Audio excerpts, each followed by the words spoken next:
Hao Han juga menambahkan kalau posisi menyerang dan bertahan menjadi terbalik.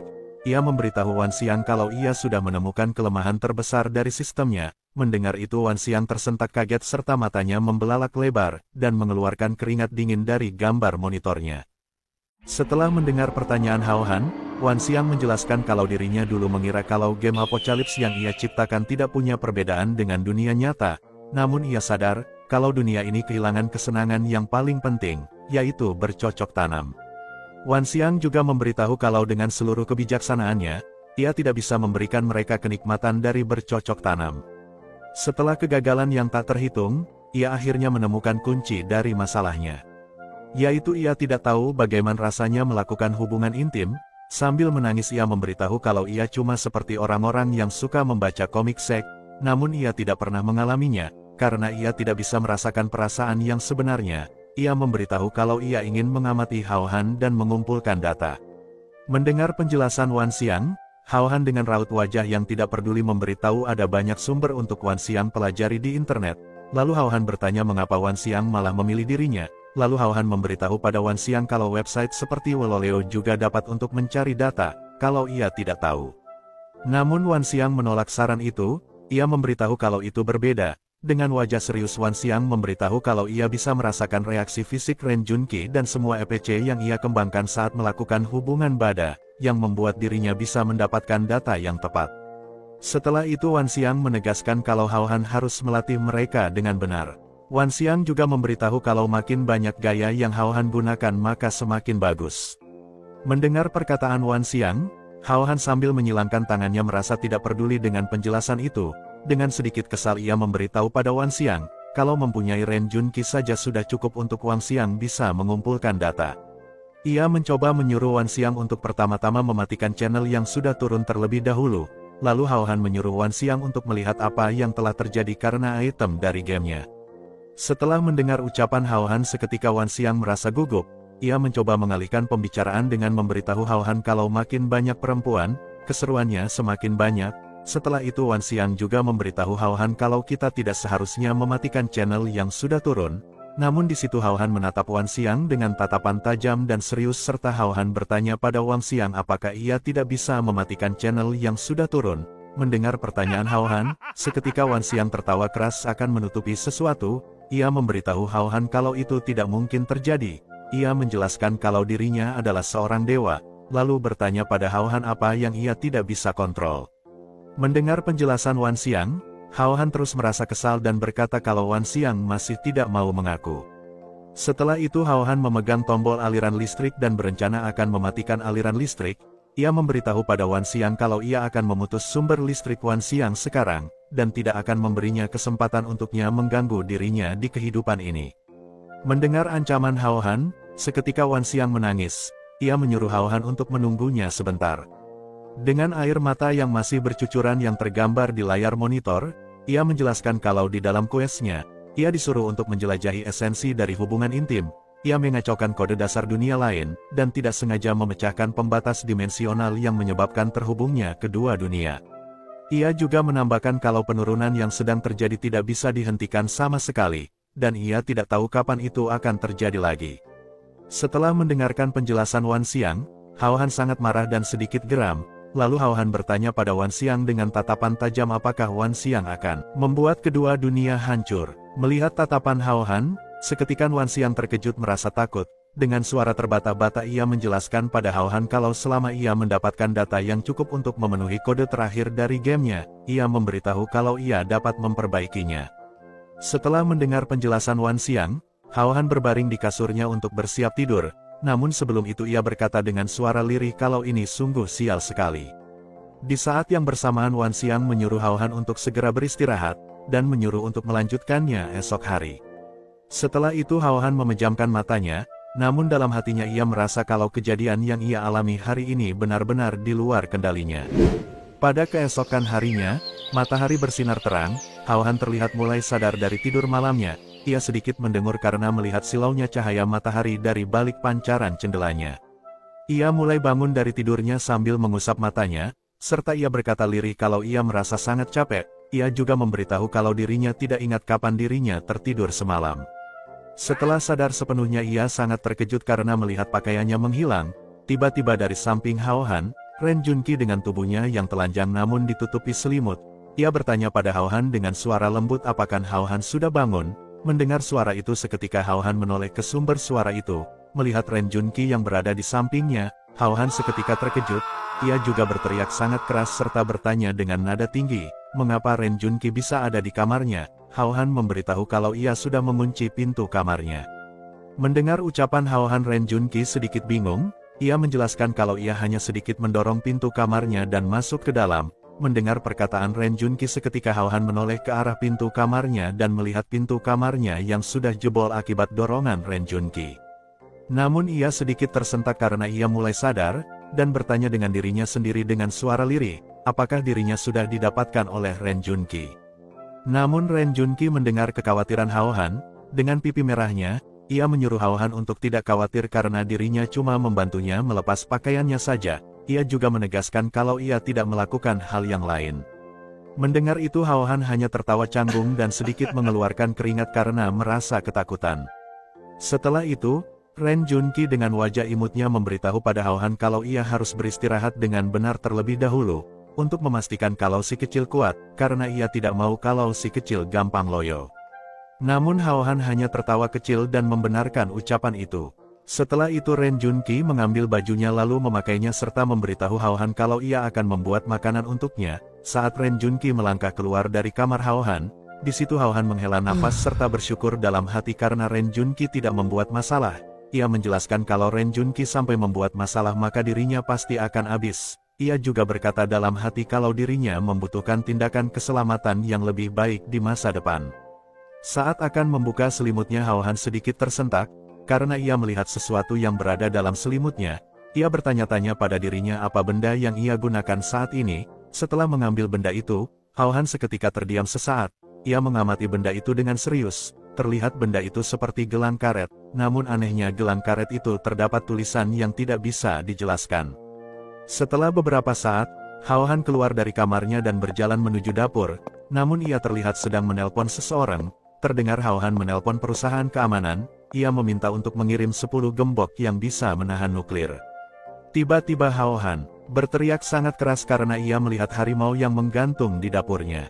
Ren Junqi yang berada di depan harimau itu, memegang sebuah pisau yang mengisyaratkan kalau ia akan memotong harimau itu.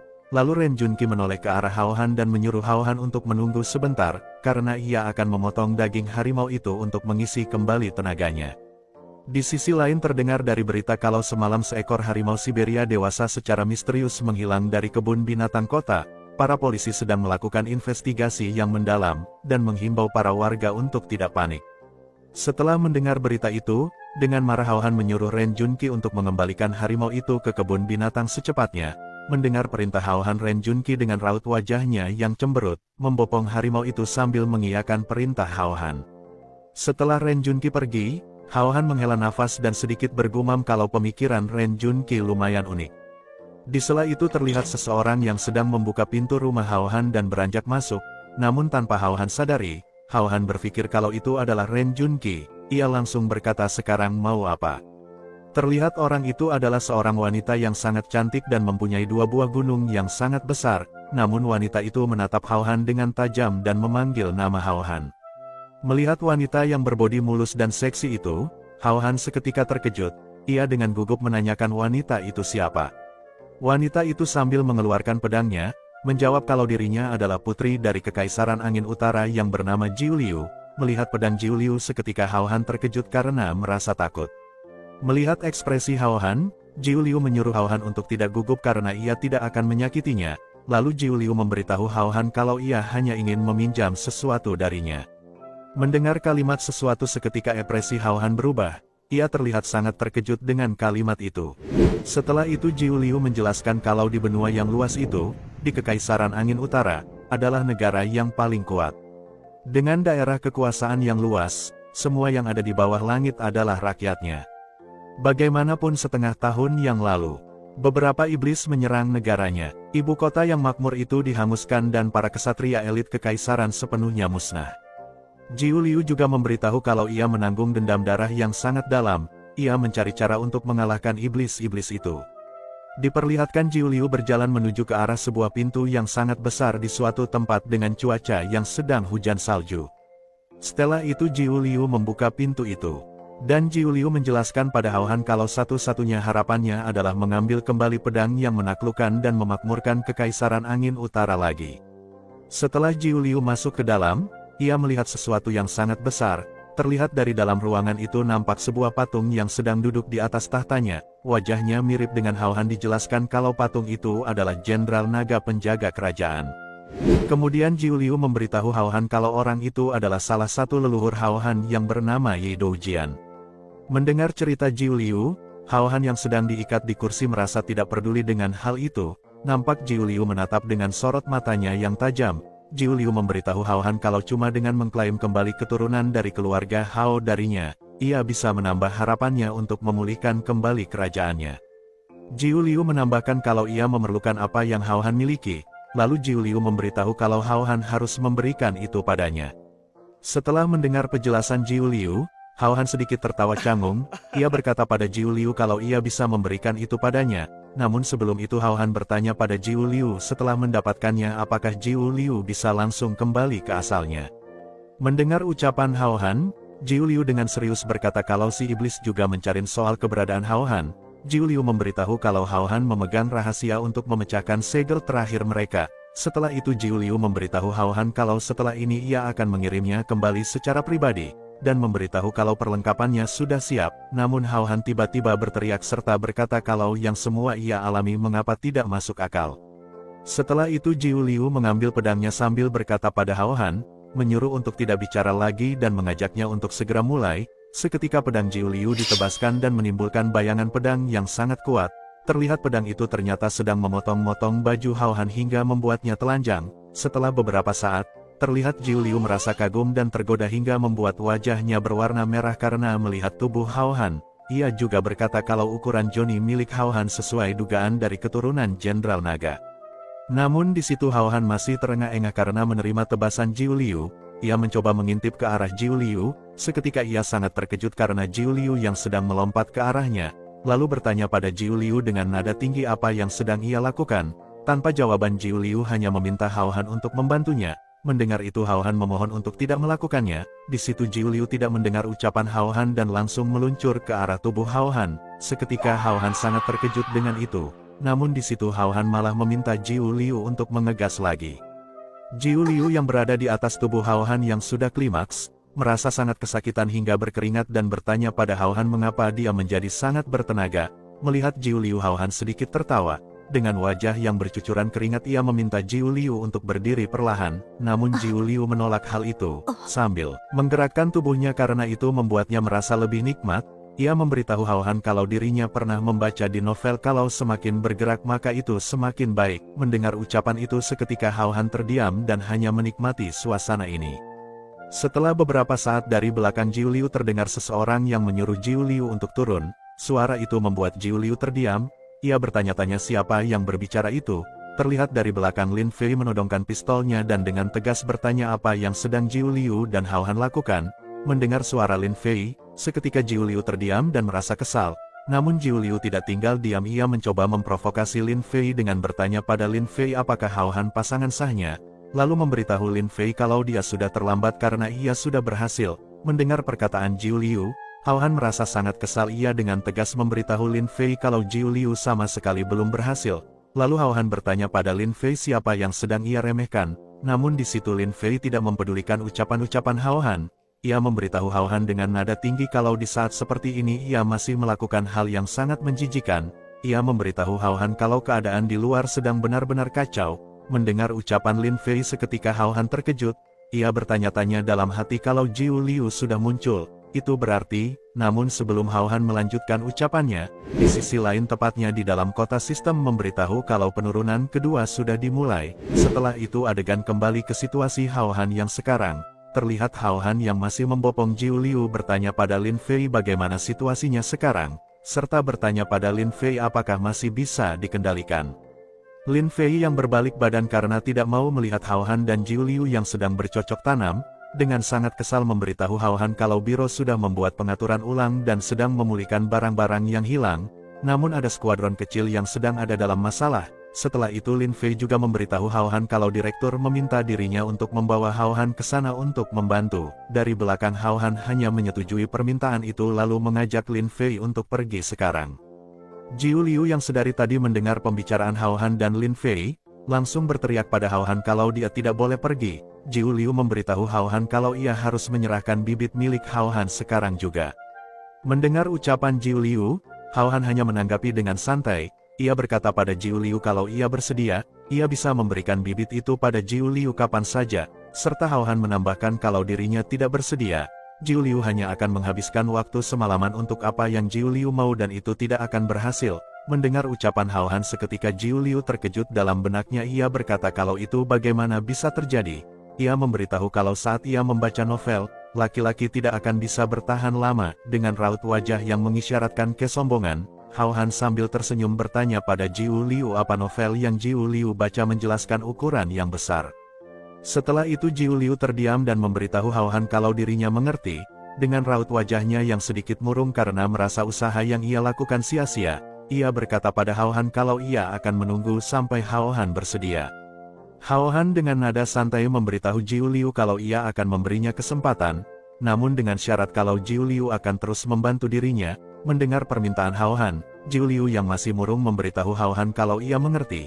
Ia menyuruh Hao Han untuk memberitahunya kalau ada yang harus ia bunuh. Di sela itu terdengar Lin Fei yang berkata pada Jiu Liu apakah dia bisa berhenti untuk memegang Johnny Hao Han terus. Setelah itu adegan diperlihatkan sebelum 20 menit yang lalu. Terlihat seorang petugas yang tergeletak tak bernyawa di halaman sebuah gedung. Di situ terdengar suara seseorang dari walkie-talkie yang mencoba memanggil-manggil skuadron B untuk menjawab panggilannya lalu menyuruh untuk melaporkan posisinya secepatnya. Namun terlihat seseorang tengah mengambil walkie-talkie itu, dan menjawab panggilan itu sambil tersenyum lalu memberitahu lokasinya kalau dirinya berada di dekat tempat parkir Jalan Fengyang. Orang itu juga memberitahu kalau kelompok mereka sedang menghadapi para teroris, serta meminta bala bantuan tim elit segera. Terdengar dari walkie-talkie itu menerima permintaan itu, dan memberitahu pada orang itu kalau ia akan mengirim Kapten Lin Fei untuk bala bantuan dan menyuruhnya untuk menunggu. Ternyata orang yang mengambil walkie-talkie, dan meminta bantuan itu adalah Tang Xiao dan rekan-rekannya. Tang Xiao dan rekan-rekannya setelah mendapatkan jawaban itu merasa sangat senang, namun ia terlihat seakan merencanakan sesuatu. Pada keesokan harinya di tengah hiruk-pikuk kota yang tampak damai, tiba-tiba terdengar suara jeritan keras, memecah suasana. Sebuah mobil SUV berwarna hitam melaju kencang dan tergelincir saat menikung tajam. Asap ban mengepul, menandakan laju yang sangat ekstrim. Di dalam mobil, Lin Fei dengan tatapan tajam dan penuh fokus, dan di sampingnya, Hao Han yang tampak panik dan ketakutan melihat kecepatan mobilnya yang tak wajar. Ia pun spontan berteriak, meminta agar mobil dipelankan. Namun Lin Fei, dengan nada dingin dan penuh tekanan, menyuruhnya untuk diam. Ia tidak mau ada gangguan dalam misi yang sedang dijalankan. Tak lama kemudian, suara komunikasi radio terdengar masuk ke dalam mobil. Sebuah pesan dari tim bantuan militer menyampaikan bahwa mereka sudah berada di lokasi dan siap menerima perintah. Lin Fei langsung mengambil radio dan memberikan arahan dengan suara tegas. Ia menyampaikan bahwa posisi tim D berada 500 meter di depan. Ia memerintahkan mereka untuk fokus pada penyelamatan dan tidak terlibat pertarungan apapun. 3 kendaraan diperintahkan untuk mengikutinya, sementara sisanya diminta berjaga di luar dan bersiap memberi dukungan. Perintah itu pun segera dikonfirmasi dengan satu kata jelas, dimengerti. Namun ketegangan belum usai. Saat Lin Fei tengah berbicara di radio, Hao Han tiba-tiba berteriak, ia melihat sesuatu yang mengancam dari depan. Dengan refleks cepat, ia menarik setir ke samping, mencoba menghindari serangan yang mendadak datang. Tiba-tiba, garis-garis cahaya biru muncul di udara, melesat cepat dari arah gedung. Energi misterius itu memotong udara dan mengarah langsung ke konvoi militer yang mengikuti mereka dari belakang. Hao Han dan Lin Fei nyaris terkena serangan itu, tapi berhasil menghindar dalam waktu yang sangat sempit. Hao Han berteriak kaget, sementara Lin Fei menatap keluar dengan wajah serius. Dari dalam kendaraan militer, para pasukan pun dibuat bingung. Mereka melihat pancaran cahaya biru yang belum pernah mereka temui sebelumnya. Salah satu dari mereka bertanya dengan cemas, apa itu? Namun sebelum ada jawaban, ledakan besar terjadi. Satu persatu kendaraan militer dihantam oleh serangan energi misterius tersebut. Suara jeritan para prajurit menggema di sepanjang jalan. Ledakan besar mengguncang area, menimbulkan kobaran api dan puing-puing yang berterbangan ke segala arah. Salah satu kendaraan bahkan hancur total dalam ledakan hebat yang membumbung tinggi di udara. Lin Fei yang berada di mobil paling depan hanya bisa menatap melalui kaca spion, menyaksikan kehancuran itu. Di tengah situasi genting setelah serangan mendadak yang menghancurkan beberapa kendaraan militer, Lin Fei dan Hao Han masih melaju cepat menembus kota. Keadaan makin tegang. Hao Han yang duduk di kursi penumpang tampak panik. Ia mempertanyakan situasi yang terjadi, tidak habis pikir bagaimana semua ini bisa berlangsung begitu cepat dan brutal. Sementara itu, Lin Fei dengan tatapan tajam mengarahkan pandangannya ke sebuah gedung di depan. Ia melihat sesuatu di lantai 2 dan langsung memberikan peringatan keras. Dia memberitahu bahwa ancaman datang dari depan, tepatnya di lantai kedua. Mobil SUV hitam yang dikendarai Lin Fei dan Hao Han melaju kencang di jalan utama. Dari atas gedung, beberapa orang bersenjata telah bersiaga. Salah satu dari mereka memberikan instruksi tegas. Ia menyebut bahwa ada 3 kendaraan di sebelah kiri dan memerintahkan agar mereka menembak kendaraan yang lebih dulu mendekat. Terlihat mereka bukan penembak biasa. Dari perlengkapan yang digunakan, tampak jelas bahwa mereka adalah pasukan elit. Senapan yang mereka gunakan diberi nama senapan serigala, senjata kelas tingkat C, dirancang untuk akurasi dan daya hancur tinggi. Situasi semakin genting. Dari dalam mobil Lin Fei menyadari keberadaan para penembak jitu. Dengan cepat, ia mengambil alih koordinasi. Ia memberi instruksi kepada seluruh tim untuk berpencar guna menghindari tembakan musuh. Tidak ada waktu lagi untuk ragu.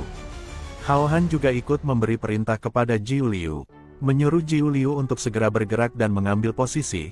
Tepat saat itu juga, suara komando dari arah musuh terdengar, menandakan mereka telah siap menembak.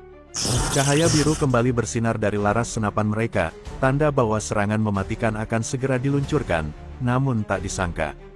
Sebuah serangan balik datang dengan kecepatan luar biasa, gelombang panas berwarna oranye kemerahan menyapu atap gedung, menembus formasi para penembak dengan brutal. Salah satu penembak, yang awalnya percaya diri, hanya mampu berkata pelan. Ini, namun sebelum dia bisa menyelesaikan kalimatnya, serangan misterius itu langsung menghantam mereka. Dalam hitungan detik, seluruh barisan penembak dihancurkan. Ledakan cahaya oranye dan suara tembakan membumbung, menandai akhir dari unit tersebut, dan saat semuanya tampak seperti kekacauan tanpa arah, Jiu Liu muncul menembus asap pertempuran. Dengan aura api menyelimuti tubuhnya, ia bergerak seperti kilat, menyerang para penembak dengan gaya bertarung jarak dekat yang mematikan. Dalam waktu singkat, ia berhasil menumbangkan seluruh ancaman dari atas gedung. Sementara itu, dari dalam mobil utama, Lin Fei segera mengirimkan laporan melalui radio. Ia menyatakan bahwa semua penembak runduk telah berhasil diatasi, namun memerintahkan seluruh tim untuk tetap bersiaga penuh. Situasi masih jauh dari aman. Hao Han yang menyaksikan peningkatan poin XP secara tiba-tiba terlihat bingung. Ia heran mengapa dirinya mendapatkan poin XP padahal tidak melakukan apa-apa. Wan Xiang pun memberikan penjelasan melalui monitor mobil yang hidup secara otomatis. Karena Jiu Liu adalah bawahan langsung Hao Han, maka Hao Han berhak mendapatkan setengah dari EXP setiap kali Jiu Liu berhasil mengalahkan musuh.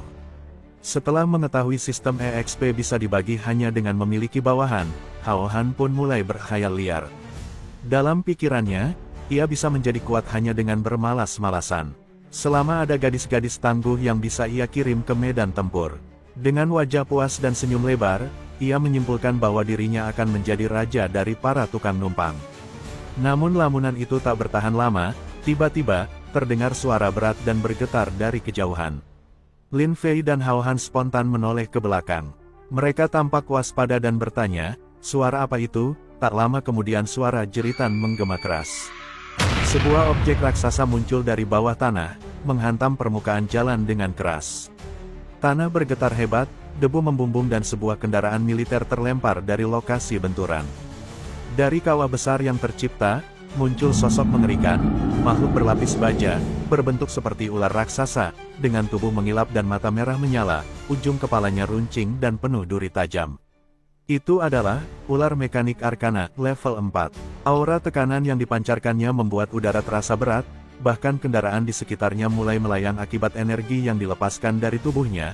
Hao Han dan Lin Fei hanya bisa membeku di tempat, dengan wajah kaku, keringat dingin mengucur. Hao Han berbisik, menyuruh Lin Fei untuk menambah kecepatannya. monster itu mengaum keras.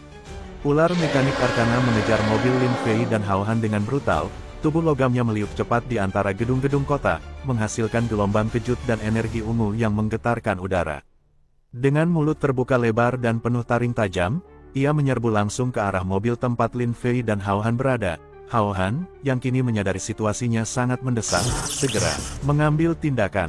Sambil membuka jendela, ia mengangkat tangan kanan yang telah diselimuti energi kuning listrik, lalu berteriak lantang mengeluarkan jurus kurungan pengikat bumi. Energi terpancar dari telapak tangannya dan menghantam tanah. Dari permukaan jalan, pilar-pilar tajam bermaterial bumi muncul dengan cepat, menciptakan penghalang besar tepat di jalur serangan ular mekanik itu. Hao Han dengan penuh harapan saat melihat monster tersebut terguncang, mengira kalau itu bekerja. Namun harapan itu hanya bertahan sebentar. Ular mekanik itu mulai menggeliat, dan dengan satu ayunan kuat dari tubuh raksasanya, ia berhasil meremukkan sebagian besar kurungan tersebut. Belitan energi bumi yang tadinya menjebaknya, kini terurai begitu saja. Lalu memberitahu Lin Fei kalau serangannya tidak bekerja sama sekali. Ular itu melepaskan diri sepenuhnya dan kembali menyerbu dengan kekuatan yang bahkan lebih ganas dari sebelumnya. Dalam kondisi genting, Hao Han menggertakkan gigi dan memutuskan sesuatu kalau ia akan melakukannya sendiri. Tampaknya ia akan menggunakan kekuatan tinju kristalnya. Hao Han juga memberitahu kalau ini mungkin adalah perangkap, lalu menyuruh Lin Fei untuk mencari jalan keluarnya. Namun Lin Fei menolak itu. Ia memberitahu Hao Han kalau dirinya akan ikut Hao Han untuk bertarung bersamanya. Di sisi lain, Jiu Liu kembali muncul dari langit membawa dua pedang. Tubuh rampingnya melayang dengan lentur dan penuh kekuatan, sorot matanya tajam, gerakannya memotong udara dengan penuh presisi. Dalam sekali hentakan, ia mendarat tepat di atas mobil yang ditumpangi Hao Han, membuat kaca bergetar hebat. Namun sesaat setelah itu, Hao Han terdiam. Pandangan matanya tak sengaja tertuju pada posisi mendarat Jiu Liu dari sudut yang sangat menggoda. Pandangan Hao Han langsung tepat ke arah Gunung Jiu Liu yang mengenakan pakaian ketat berwarna merah. Pose agresif itu menampilkan lekuk tubuh Jiu Liu dengan sangat jelas. Wajah Hao Han memerah seketika, ia kehilangan kata-kata. Namun Jiu Liu tak peduli dengan itu, dengan tegas ia menjelaskan pada Hao Han, kalau Hao Han masih belum bisa menghadapi ular mekanik Arcana. Jiu Liu memberitahu Hao Han kalau musuh kali ini terlalu kuat dan mereka sudah sangat siap. Jiu Liu memandangi mereka dengan penuh keyakinan, lalu berkata kalau dirinya akan menangani hal ini, lalu menyuruh Hao Han dan Lin Fei untuk segera kabur. Setelah itu di tengah medan pertempuran yang kacau, Jiu Liu melesat ke udara, menerjang langsung ke arah ular mekanik Arcana. Dengan dua pedang di tangan dan sorotan mata membara, ia meneriakkan satu kata yang penuh keberanian. Ayo! Tubuhnya meluncur cepat, menyilang udara, menuju bagian kepala monster raksasa itu. Namun Hao Han yang menyaksikan aksi nekat itu dari bawah langsung berteriak, menyuruh Jiu Liu untuk menunggu. Sayangnya, Jiu Liu sudah terlanjur bergerak, tak ada yang bisa menghentikannya. Menyadari dirinya tak bisa hanya diam melihat bahaya sebesar ini, Hao Han menggertakkan gigi dan mengangkat tangannya ke udara. Dari sistem yang menyatu dengan tubuhnya, muncul beberapa kartu dengan cahaya mengilap, lalu sistem menyuruh untuk menarik kartunya. Tangan Hao Han mencengkeram kartu itu kuat-kuat. Ia yakin ini adalah momen penentuan. Ia berharap pada sistem itu untuk memberi dirinya skill tingkat tinggi yang bisa mengalahkan ular mekanik Arcana hanya dengan satu kali serangan. Namun yang terjadi, sungguh di luar dugaan. Alih-alih mendapatkan skill hebat, yang muncul hanyalah notifikasi berbentuk kartu ucapan biru bertuliskan, "Terima kasih atas dukungan Anda." Wajah Hao Han berubah murka, ia berteriak pada sistem itu, menyebut sistem bajingan. Setelah itu nilai poinnya langsung berkurang minus 50, membuat emosinya makin meledak. Wan Xiang pun menjawab menyuruh Hao Han untuk santai melalui layar mobil yang kini menampilkan wajah bulat lucu. Ia memberitahu kalau ini adalah sistem undian kartu, serta menjelaskan pada Hao Han kalau pasti ada saja probabilitas, lalu memberitahu Hao Han kalau ia tidak bisa berharap dapat kartu bagus setiap kali memilih kartu. Namun Hao Han tidak terima, ia marah karena merasa dipermainkan, lalu ia berkata bacot pada Wan Xiang. Ia menebak kalau itu karena dirinya tidak membiarkan Wan Xiang melihat adegan bercocok tanam apapun hari ini. Namun Wan Xiang hanya diam saja, seolah tidak merasa bersalah sedikitpun. Tiba-tiba, suara tajam terdengar menghantam mobil. Lin Fei, yang masih berada di dalam kendaraan, spontan menoleh ke arah suara. Sebuah panah energi menembus sisi pintu mobil dan menghantam titik vital kendaraan. Namun Lin Fei tak ada waktu untuk bereaksi, dan sebuah ledakan ledakan besar pun terjadi, api dan asap membumbung ke langit, kendaraan itu hancur akibat serangan mendadak yang sangat presisi. Setelah ledakan besar mengguncang mobil mereka, Lin Fei dan Hao Han masih selamat, namun dalam posisi yang sangat tidak terduga. Hao Han terkejut dan spontan lalu bertanya pada Lin Fei, "Apa itu barusan?" Lin Fei langsung menjawab dengan waspada, memberitahu kalau anak panah itu meledak. Asap putih menyelimuti interior kendaraan, dan tubuh Lin Fei tanpa sengaja menindih tubuh Hao Han dalam posisi sangat dekat. Tubuh mereka saling menempel, membuat suasana mendadak panas, bukan karena api, tapi karena kontak tubuh yang intens. Tak lama, mobil mereka melintasi polisi tidur dalam kecepatan tinggi seketika getaran keras menghantam roda mobil mereka. Sementara Lin Fei yang duduk di atas Hao Han, ikut terguncang hebat serta memegang kepala Hao Han dan menempelkan gunungnya ke wajah Hao Han berharap tidak terguncang. Situasi itu juga membuat Lin Fei duduk lebih dalam di pangkuan Hao Han. Wajah Lin Fei menegang, ia berteriak kesal serta bertanya jalan macam apa ini sambil menahan keseimbangan di pangkuan Hao Han. Namun bagi Hao Han, masalahnya jauh lebih parah. Wajahnya merah padam karena terhimpit dua gunung yang sangat besar. Dengan suara panik bercampur malu, ia bertanya pada Lin Fei, apakah dia punya pistol di pahamnya. Karena itu menyentuhnya dengan keras. Hao Han, yang masih terguncang, serta memberitahu Lin Fei dengan suara keras, karena ia duduk di atasnya itu akan merusak joninya.